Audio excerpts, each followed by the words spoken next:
Hi guys, ayan, oras na naman para magluto ng ulam hapunan. Ayan, nag-adobo ako ng atay balon-balonan. Sarap po, pinatuyo. Umamantika na. With sili pa yan. Mapapa-only rice na naman tayo nito. O, diba? Sarap ng atay balon-balonan.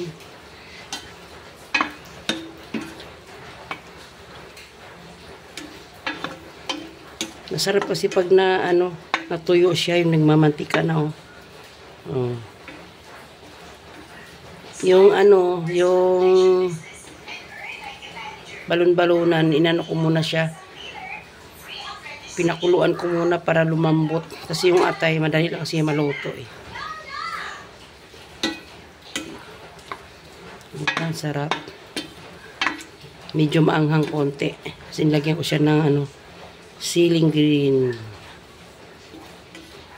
Simpleng luto lang to sa adobo. Gigisa mo lang siya sa bawang sibuyas. Tapos, lagyan mo siya ng toyo. Tapos, kalamansi. Konting asukal.